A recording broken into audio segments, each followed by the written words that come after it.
ইরানকে ধ্বংস করা তো কেবল শুরু, ইসরায়েলের আসল লক্ষ্য আরও অনেক বড়। মধ্যপ্রাচ্য বিশ্লেষক ডেভিড হার্স্টের এই একটি বাক্য আজ পুরো আরব বিশ্বকে কাঁপিয়ে দিচ্ছে।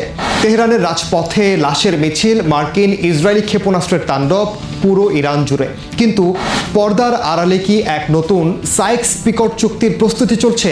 ডোনাল্ড ট্রাম্প একসময় চিরতরে যুদ্ধ বন্ধের প্রতিশ্রুতি দিয়েছিলেন।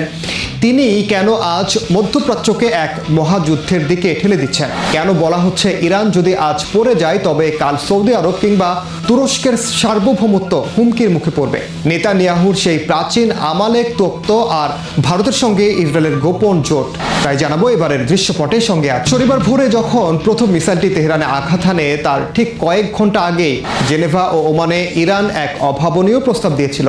ওমানি পররাষ্ট্রমন্ত্রী বদর আল বুসাইদির মতে ইরান তাদের ইউরেনিয়াম মজুদ ধ্বংস করতে রাজি হয়েছিল, কিন্তু বিশ্বকে অবাক করে দিয়ে ট্রাম্প আলোচনার টেবিল ছেড়ে যুদ্ধের পথ বেছে নিলেন। সিআইএ মাসের পর মাস ধরে আয়াতুল্লাহ আলী খামেনির গতিবিধি পর্যবেক্ষণ করছিল। যখনই ইরানের শীর্ষ নেতৃত্ব এক জায়গায় মিলিত হলেন, ঠিক তখনই ইসরায়েল ও যুক্তরাষ্ট্র মরণঘাতী আঘাত হানল। এটি কি শুধুই পরমাণু কর্মসূচি বন্ধের জন্য, নাকি লক্ষ্য ছিল রেজিম চেঞ্জ বা শাসন দখল?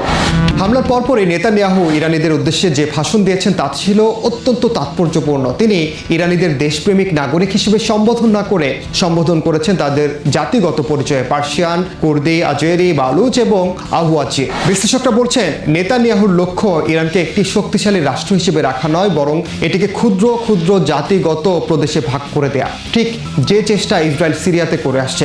ইরানের শহরগুলোতে গাজার মতো ধ্বংসস্তূপে পরিণত করার পেছনে মূল উদ্দেশ্য হলো দেশটিকে স্থায়ীভাবে পঙ্গু করে দেয়া। এই যুদ্ধের সবচেয়ে ভয়ঙ্কর দিক হলো গ্রেটার ইসরায়েলের স্বপ্ন। সম্প্রতি মার্কিন রাষ্ট্রদূত মাইক হাকাবি এবং ইসরায়েলি বিরোধী দলীয় নেতা ইয়ার লাপিড উভয়ই ইঙ্গিত দিয়েছেন ইসরায়েলের সীমানা নীল নদ থেকে ফোরাত নদী পর্যন্ত বিস্তৃত হওয়া উচিত। লাপিড এমনকি ইরাক পর্যন্ত সীমানা বাড়ানোর কথা বলেছেন। ডেভিড হার্স্টের মতে নেতানিয়াহু জানেন ট্রাম্পের মতো এত অনুগত মার্কিন প্রেসিডেন্ট তিনি আর পাবেন না, তাই এই সুযোগেই তিনি মধ্যপ্রাচ্যের মানচিত্র বদলে দিতে চান। ইরান এই পরিকল্পনার পথে একমাত্র বড় বাধা। ইরান দুর্বল হয়ে পড়লে মধ্যপ্রাচ্যে ইসরায়েলি আধিপত্য ঠেকানোর মতো আর কেউ থাকবে না। ইসরায়েলের এই বিশাল পরিকল্পনায় এক গুরুত্বপূর্ণ সহযোগী হিসেবে আবির্ভূত হয়েছে নরেন্দ্র মোদীর ভারত। ভারত এখন ইসরায়েলের সবচেয়ে বড় মিত্র পশ্চিমা দেশগুলোর বাইরে। গাজা এবং ইসরায়েলে যখন যুদ্ধ চলে তখন ভারত